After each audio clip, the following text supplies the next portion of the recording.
साथियों नमस्कार, आप सभी का स्वागत आपके अपने YouTube channel study with Rahul sir.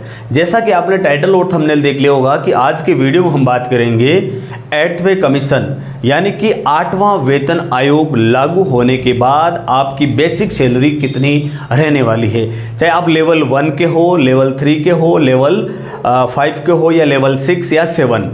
ठीक है दोस्तों, तो ये जो आपके 8th पे कमीशन है 1 जनवरी 2026 से लागू हो जाएगा। और फिटमेंट फैक्टर को लेकर हम बात करेंगे कि 7वां जो वेतन आयोग था उसमें फिटमेंट फैक्टर कितना माना गया है। फिर अब यानी कि 2026 के अंदर जो आपका सैलरी इंक्रीज होगी, सैलरी बढ़ेगी, इसमें फिटमेंट फैक्टर कितना माना जाएगा। क्या इसमें बेसिक सैलरी में डीए को मर्ज कर लिया जाएगा, क्या ऐसा भी हो सकता है। और जो कर्मचारी संघ है उनके बीच में और सरकार के बीच में क्या खींचतान चल रही है, उन तमाम चीज़ों के बारे में हम बात करेंगे कि यूनियन का क्या कहना है, यूनियन की डिमांड कितनी है और सरकार फिटमेंट फैक्टर कितना देगी। इन तमाम चीज़ों के बारे में हम बात करेंगे। आपकी बेसिक सैलरी कितनी क्या बढ़ने वाली है। दोस्तों वीडियो को क्लिक कर दीजिए लाइक और चैनल को सब्सक्राइब कर लीजिएगा, क्योंकि आपको इस चैनल के माध्यम से इस प्रकार के इन्फॉर्मेशन वीडियो मिलती रहेगी। जी दोस्तों, वीडियो की शुरुआत करते हैं। तो दोस्तों आज हम बात करेंगे, मैंने आपके लिए देखो वीडियो थोड़ा सा लंबा होगा, आपको थोड़ा मैनेज करना होगा। मैंने आपके लिए कुछ मैटर तैयार किया है, थोड़ा टाइम लगता है। तो आज हम बात कर रहे हैं 8th पे कमीशन 1 जनवरी 2000। 8th पे कमीशन, 8th पे कमीशन ये 8th पे कमीशन दोस्तों 1 जनवरी 2026 से लागू होगा। अगर सब कुछ सही रहा तो 1 जनवरी 2026 से लागू हो जाएगा। कितनी बढ़ेगी सैलरी। अब सैलरी कैसे बढ़ेगी, सैलरी निर्भर करती है फिटमेंट फैक्टर। ठीक है दोस्तों, फिटमेंट फैक्टर। और फिटमेंट फैक्टर क्या होता है दोस्तों, आप सभी को पता है कि फिटमेंट फैक्टर है सरकार तय करेगी, क्योंकि आप सभी को पता है कि यूनियन की डिमांड कितनी है और सरकार फिटमेंट फैक्टर कितना देगी। जैसे 1.90 या फिर 1.92 ऐसा कुछ हो सकता है, क्योंकि पिछली बार जो 7वां वेतन आयोग था उसमें 2.57 जो फिटमेंट फैक्टर रहा। चलिए आगे बात करते हैं। अब कितनी बढ़ेगी सैलरी, यानी कि आपकी सैलरी कितनी बढ़ जाएगी दोस्तों। सैलरी कितनी बढ़ेगी, सैलरी कितनी बढ़ेगी दोस्तों, यहां पर हम बात करेंगे सैलरी कितनी बढ़ेगी। यहां पर हम बात करते हैं दोस्तों लेवल 1 लेवल, और यहां पर बात कर लेते हैं कि अभी वर्तमान समय में आपको, अब का मतलब है वर्तमान में, यानी कि वर्तमान में आपकी बेसिक सैलरी कितनी है। मैं सैलरी किसकी बात करूं, बेसिक की बात करूंगा, बेसिक की। ठीक है दोस्तों, तो वर्तमान में, और ये जो आपके 8वां जो वेतन आयोग लागू होने के बाद में, यानी कि ये बाद में कितनी हो जाएगी। अब हम बात इसके बारे में बात करेंगे। अगर फिटमेंट फैक्टर की बात करो दोस्तों, ये सबसे इंपॉर्टेंट है फिटमेंट फैक्टर। वीडियो थोड़ा सा लंबा होगा लेकिन आपको जानकारी बहुत अच्छी देने वाला हूं। फिटमेंट फैक्टर अगर 2.57 रहता है तो आपकी सैलरी कितनी क्या बढ़ने वाली, क्योंकि 7वां वेतन आयोग में 2.57 ये जो आपका फिटमेंट फैक्टर रहा। लेकिन वर्तमान में अगर इतना रहता है तो आपकी सैलरी कितनी बढ़ेगी, मैं तमाम चीजों के बारे में बात करूंगा। देखो भाई,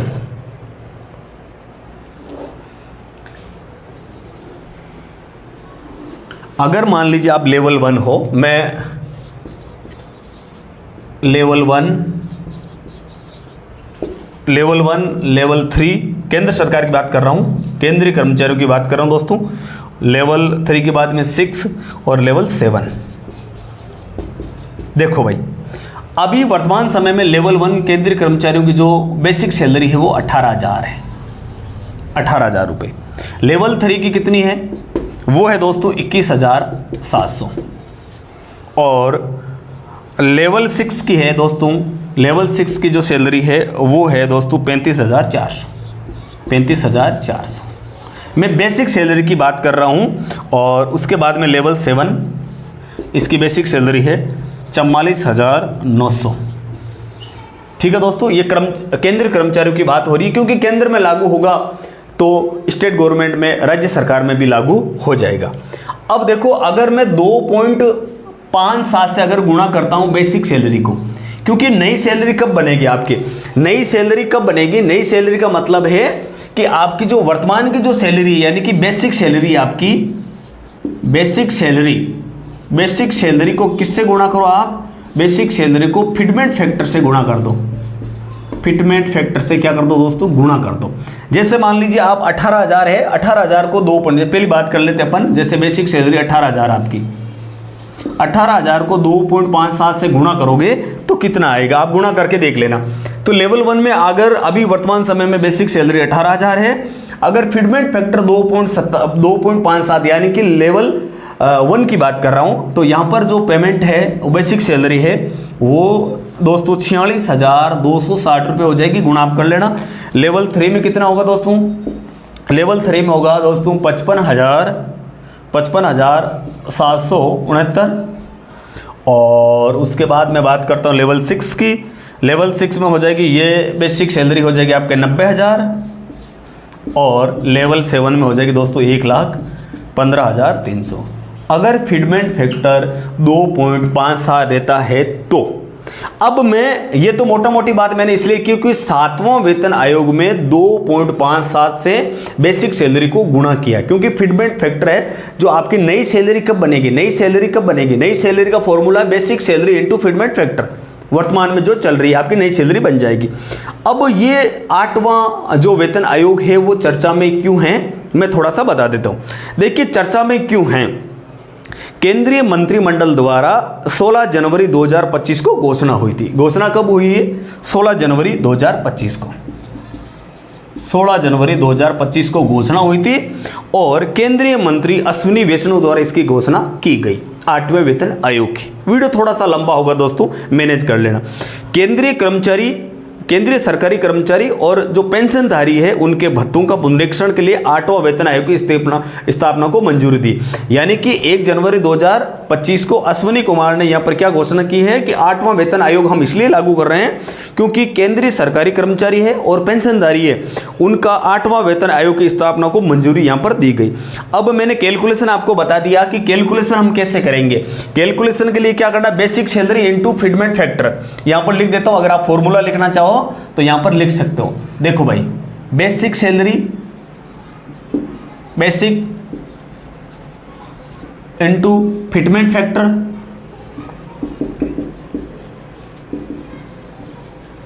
इसको गुणा कर लो, ठीक है, ये हो जाएगा आपके नई सैलरी, इस प्रकार गुणा।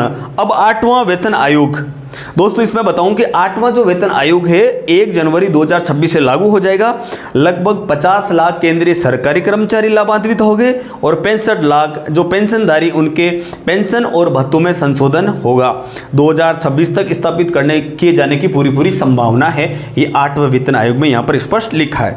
अब मैं बात करता हूँ दोस्तों 7वां वेतन आयोग, क्योंकि मैंने अभी बात की कि आपके 7वें वेतन आयोग में जो फिटमेंट फैक्टर था वो 2.57 था। 2.57 इसलिए था क्योंकि दोस्तों 7वां जो वेतन आयोग लागू हुआ उससे पहले फिर जो बेसिक सैलरी थी बहुत कम थी दोस्तों, बहुत कम थी। इसलिए यहाँ पर जो यूनियन और सरकार के बीच में जो यूनियन की मांग तो ज़्यादा थी दोस्तों, यूनियन की मांग तो ज़्यादा थी, लेकिन सरकार ने 2.57 को मंजूरी दी। अब हम बात करते हैं कि 7वें वेतन आयोग में कर्मचारी संघ ने मांग कितनी की।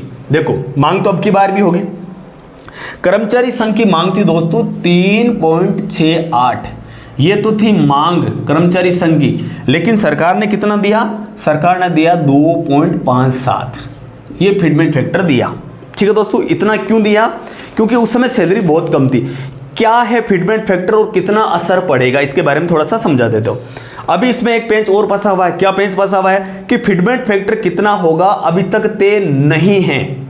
फिटमेंट फैक्टर कितना होगा अभी तक तय नहीं है, क्योंकि बातें चल रही है कि 1.90 है या फिर 1.92 भी हो सकता है या 86 भी हो सकता है, ऐसा बातें चल रही है। लेकिन मैं बताऊं आपको कि अभी इसमें एक पेंच और फंसा हुआ है कि सरकार और कर्मचारी यूनियन के बीच में खींचतान चल रही है।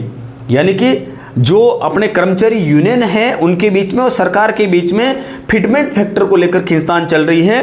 फिटमेंट फैक्टर वो फॉर्मूला है जिसमें मौजूदा बेसिक सैलरी को गुणा करके नई सैलरी फिक्स होती है। यानी फिटमेंट फैक्टर क्या चीज है, आपको मैंने वैसे पहले बता दिया कि ये बेसिक सैलरी को गुणा करते हैं और नई सैलरी फिक्स होती है इसके। अब उदाहरण के लिए जैसे मैंने आपको बताया, वापस बता दो आपको, जैसे बेसिक सैलरी मैंने आपको अभी बताई कि जैसे मान लीजिए किसी की बेसिक सैलरी है 18,000, फिटमेंट फैक्टर है 2.57। हम बात करते हैं कि अगर फिटमेंट फैक्टर अगर 2.57 रहता है तो क्या होगा, या फिर 18,000 आपकी सैलरी है बेसिक सैलरी, और फिटमेंट फैक्टर अगर 2.86 ये भी रहने की संभावना है। अगर ये रहता तो अब नई सैलरी कितनी बनेगी? 18,000 को मैंने पहले बता दिया कि ये हो जाएगा 46,260 रुपये ये बेसिक सैलरी, और उसके बाद में इसकी जो बेसिक सैलरी बनेगी वो बनेगी 51,480 अगर फिटमेंट फैक्टर ये रहता है तो ऐसा होगा। अब आपको पता है कि जब नया वेतन आयोग लागू होता है तो आपको डीए 0 कर दिया जाता है। डीए है जो आपका शून्य हो जाता है, और उसके बाद में आपको एचआरए मिलते हैं, टीए मिलते हैं। वो बात यहाँ पर आप समझ सकते हैं। अब तो यहाँ पर हम बात कर रहे हैं जैसे कि 7वां वेतन आयोग में किस प्रकार गणना की गई। तो आप सभी को पता है कि 7वां जो वेतन आयोग था वहाँ पर जो गणना की गई थी कि उस समय फिटमेंट फैक्टर, 7वां जो वेतन आयोग था उसमें जो फिटमेंट फैक्टर, दोस्तों मैं यहाँ पर लिख देता हूँ, 7वां जो वेतन आयोग है, 7वां वेतन आयोग 7वें वेतन आयोग में जो फिटमेंट फैक्टर था वो था 2.57। उस समय जो बेसिक सैलरी थी कम से कम लेवल 1 की वो थी 7,000 को 2.57 से गुणा किया तो ये जो वर्तमान समय में जो बेसिक सैलरी है लेवल 1 की 18,000, ये जो 18,000 सैलरी है वो 7th पे के बाद लागू हुआ। उससे पहले जो सैलरी थी वो 7,000 थी। अब इसके बाद हम बात कर रहे हैं जैसे यूनियन की मांग है कि फिटमेंट फैक्टर कम से कम 2.86 हो। वर्तमान में जो यूनियन है उसके बीच में, सरकार के बीच में जो खींचतान चल रही है, यूनियन की मांग है कि जो हमारा जो फिटमेंट फैक्टर हो 2.86 हो, लेकिन इतना रहने वाला नहीं है। और अगर इतना रहता है, क्योंकि सरकार की यूनियन की मांग है कि 2.86 ये तो फिटमेंट फैक्टर हो और कम से कम सैलरी 26,000 हो। कम से कम सैलरी कितनी हो दोस्तों? 26,000 हो, ये ऐसा मानना है। लेकिन अपन को यहाँ पर फिटमेंट फैक्टर 1.92 ही मिलने वाला है, ये एक संभावना जताई जा रही है। अभी तक जो फिटमेंट फैक्टर है अभी तक फिक्स नहीं हुआ है, ऑफिशियली जारी नहीं हुआ है, ये केवल अनुमान लगाया जा रहा है कि ऐसा ऐसा हो सकता है। डीए को मर्ज करने का भी प्लान है सरकार का। फिलहाल सरकार कर्मचारियों को महंगाई भत्ता दे रही है जो साल के अंत में 59 तक पहुंच जाएगा। वेतन आयोग लागू होने से पहले सरकार महंगाई भत्ते को बेसिक सैलरी के साथ मर्ज कर सकती है, ये सब भी हो सकता है। इस पर भी विचार चल रहा है कि लेवल 1 को लेवल 2 की जो सैलरी मिल जाए। लेवल 1 वाला है, लेवल 1 वाला इसको लेवल 2 की दे दो, लेवल 3 वाले को लेवल 4 की दे दो, और लेवल 5 को लेवल 6 की जो सैलरी वो मिल जाए। अगर ऐसा होता है तो 18,000 वाले को कितना मिल जाएगा? जो 18,000 बेसिक सैलरी है, 18,000 जो बेसिक सैलरी है ये बन जाएगी अपने 19,900 रुपये, अगर ऐसा हुआ तो ठीक है। लेकिन ऐसा नहीं होगा, यहाँ पर फिटमेंट फैक्टर जरूर लागू होगा, और वो जो फिटमेंट फैक्टर है वो 1.92 लागू होगा। देखो अब केंद्रीय कर्मचारियों के बेसिक सैलरी को नए वेतन आयोग में रिवाइज करने के लिए फिटमेंट फैक्टर की निर्णायक भूमिका निभाता है। 7वें वेतन आयोग में ये 2.57 था, जिसमें न्यूनतम सैलरी 7,000 से 18,000 की गई। 8वें वेतन आयोग के लिए फिटमेंट फैक्टर को लेकर कई तरह के अनुमान लगाए जा रहे हैं, जैसे 1.92, 2.08, 2.86। ये माना जा रहा है कि पुराने वेतन आयोग की तर्ज पर 8वां वेतन आयोग में भी फिटमेंट फैक्टर या तो 1.90 या फिर 1.92 के आसपास रख सकती, क्योंकि 8वें वेतन आयोग का फिटमेंट फैक्टर आधिकारिक रूप से ऑफिशियली घोषित नहीं हुआ है। हम अपनी गणना 1.92 को हिसाब से करें तो मैंने यहाँ पर 3 प्रकार के यहाँ पर फिटमेंट फैक्टर रखे। अगर फिटमेंट फैक्टर सरकार 1.92 रखती है तो आपकी जो सैलरी है वो लेवल 1 वाला यानी 18,000 जो मिल रही है उसको कितनी मिलेगी? 34,560। अगर फिटमेंट फैक्टर 2.8 होता है, 2.08, तो ये सैलरी 37,400 हो जाती है। फिटमेंट फैक्टर 2.86 होता तो सैलरी 51,480 रुपये हो जाती है। लेकिन फिटमेंट फैक्टर 1.92 ये मानकर अगर अपन चलें तो लेवल 1 की जो सैलरी आपके सामने है, लेवल 3 है 41,664 रुपये, लेवल 6 है 67,968 रुपये, और लेवल 7 86,208 रुपये। ये है आपकी बेसिक सैलरी, और बेसिक सैलरी के साथ में आपको यहाँ पर डीए 0 हो जाएगा।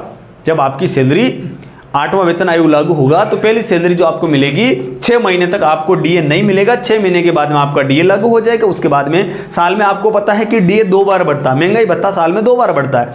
तो आपको पता है कि जैसे 2026 में लागू होगा जो 8वां वेतन आयोग, तो आपको 6 महीने तक तो डीए वैसे नहीं मिलेगा, 6 महीने बाद में आपको डीए लागू हो जाएगा। तो 12 महीने में यानी 1 साल में 2 बार डीए मिलता है, 2 बार डीए आपके लागू होता है। तो इसमें आपको बेसिक सैलरी डीए नहीं मिलेगा, आपको एचआरए मिल जाएगा और टीए मिल जाएगा, ठीक है। तो यहां पर इस प्रकार बात यहां पर की गई। अब मैं बात करता हूं, ये तो मैंने आपको बेसिक सैलरी बताई, ठीक है। अब मैं बात करता हूं दोस्तों, अगर मान लीजिए कि वर्तमान स्थिति में तो ये आपको जैसे बेसिक सैलरी अपन 18,000 मान के चले। बेसिक सैलरी कितनी माने अपन? बेसिक सैलरी को माने अपन 18,000, ये अपन 18,000 मान के ही करें। आपकी जो सैलरी आप उस हिसाब से निकाल सकते हो, ठीक है। अब इसमें जो डीए है, अभी डीए है जो 55% का मतलब आपको मिल रहा है 9,900 रुपये, 9,900 रुपये। अब एचआरए में बात कर रहा हूँ दिल्ली जैसे शहर की। दिल्ली जैसे शहर में आपको 30% मिलता है, बाकी सिटी में आपके 18% और ग्रामीण में आपको 10% मिलता है। मैं दिल्ली की बात कर रहा हूँ। तो 5,460 रुपये हो जाएगा। और आपके उसके बाद में टीए, ये भी सिटी वाइज निर्भर करता है। टीए है जो दोस्तों 3,060 रुपये, 3,060 रुपये टोटल को मिलाया जाए तो 36,360, 36,360 रुपये ये आपके ग्रोस सैलरी बनती है। 8वां जो वर्तमान समय की बात कर रहा हूं दोस्तों, मैं वर्तमान समय में आपकी ये सैलरी बन रही है। अगर यहां पर मैं 8वां वेतन आयोग की बात करूं, 8वां वेतन आयोग लागू होता है तो बेसिक सैलरी आपके 18,000 रुपये। 18,000 को 2 पॉइंट से नहीं करेंगे अपन, 1.92 से करेंगे, 1.92, क्योंकि 2.57 ये 8वें वेतन आयोग में लागू हुई थी। अब इसको गुणा किया तो यहां पर आपकी बेसिक सैलरी बन के आ रही है 34,560 रुपये। ये आपकी बेसिक सैलरी। आपको डीए नहीं मिलेगा, यानी डीए हो जाएगा आपका 0। डीए कितना हो जाएगा? 0। उसके बाद आपके एचआर आपको जैसे यहां पर 24% मिलेगा, क्योंकि अभी आपको दिल्ली जैसे शहर में 30% मिल रहा है। जब नया वेतन आयोग लागू हो जाएगा तो 24 हो जाएगा, उसके बाद में धीरे धीरे बढ़ जाएगा। तो ये हो गया 24, तो इसका हो जाएगा 11,750 रुपये। उसके बाद में टीए ये भी सिटी वाइज निर्भर करता है। टीए आपके 3,060 रुपये, सभी को मिला लो तो 49,370 रुपये आपके बनते हैं, ठीक है। और अगर इसमें कटौती की बात करता हूँ तो 2-4 हज़ार की कटौती हो जाती, तो भी 45,000 रुपये आपके इन हैंड आपको सैलरी मिलने वाली है। उम्मीद करता हूँ कि आपको वीडियो बहुत अच्छा लगा होगा। वीडियो अच्छा लगे तो चैनल को कर दो सब्सक्राइब, वीडियो को कर दो लाइक और इस वीडियो को ज़्यादा से ज़्यादा शेयर करो। सभी को राम राम, सभी को नमस्कार।